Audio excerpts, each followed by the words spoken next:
شوية دقيق وشوية مية هنعمل فطاير او سندوتشات حلوة قوي وسهلة وسريعة.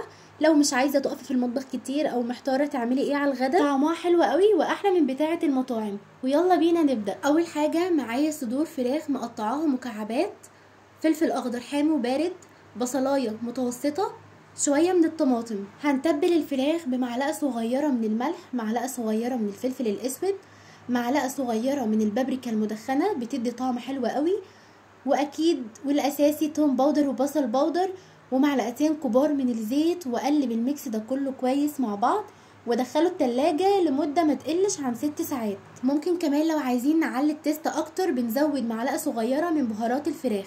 طاسة على النار فيها شوية صغيرين جدا من الزيت، لان تتبيلة الفراخ اساسا كان فيها زيت. تكون سخنة جدا علشان الفراخ تاخد معانا التشويحة والصدمة، وفي نفس الوقت ما تنزلش اي سوائل. اول ما تتشوح معانا وتاخد اللون ده هبدأ انزل عليها بالفلفل الاخضر حامي وبارد او بارد بس زي ما انتوا حابين. بعدين اقلبهم كويس جدا واسيبهم حوالي 5 دقايق لحد ما الفلفل بس يدبل شويه. بعدين انزل بالبصل وهدي عليهم النار تماما لحد ما يستووا. انا هنا كنت عامله حشوه السندوتشات او الفطاير بفاهيتا الفراخ. ممكن بقى تعملوا الحشو اللي انتوا حابينه، ممكن لحمه مفرومه، ممكن شويه من البطاطس المحمرين، شويه من السجق، اي حاجه انتوا بتحبوها. واحلى حاجه بقى لما بنحشيها بميكس من الخضار وشويه من الجبن، بجد بيكون طعمها حلو قوي. هنا بقى كنت انا بجهز العجينه بتاعه الفطاير. كوبايتين من الدقيق، واهم حاجه الدقيق يكون نوعه كويس اللي هو متعدد الاستخدامات. هنزل عليه بمعلقه صغيره من الملح ومعلقه صغيره من السكر، وازود عليه ميه دافيه. والميه بتكون على حسب نوع الدقيق اللي انت مستخدماه، يعني في دقيق بيحتاج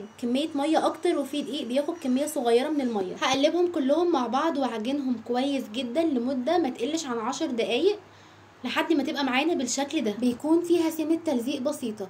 بعدين بنزل ب3 معالق كبار من الزيت واحط العجينه بتاعتي زي ما انتوا شايفين كده، واغطيها واسيبها ترتاح لمده نص ساعه.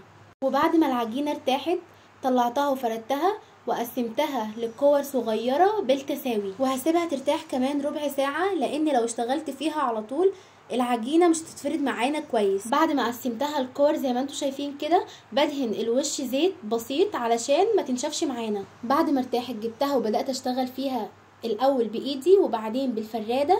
واهم حاجة ايدينا تكون مبلولة حاجة بسيطة، شوية من الزيت او شوية من الزبدة علشان العجينة تورق معانا. بدأت بقى احط الحشو. انا حطيت الفراخ اللي عملناها مع بعض وشوية من الخضار وميكس من الجبن. طاسة سخنة على النار بدأت انزل بالفطاير، واهم حاجة النار تكون متوسطة علشان يستوي براحته وكمان يورق وما يبقاش مكتوم من جوه. بعد ما اخد اللون الذهبي اللي انتوا شايفينه ده قلبته على الوش التاني لحد ما يتحمر هو كمان.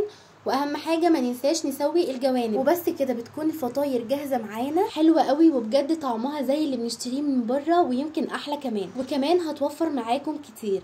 انا هنا بدات اقطعها زي الشاورما، شايفين شكلها عامل ازاي، الجبن سايحه وبجد شكلها حلو قوي. اساسي بقى الفطاير دي ناكلها مع شويه من الكاتشب، شويه من المخلل، ويا سلام بقى لو شويه من البطاطس المحمره. وبالهنا والشفا لكل اللي هيجربوها.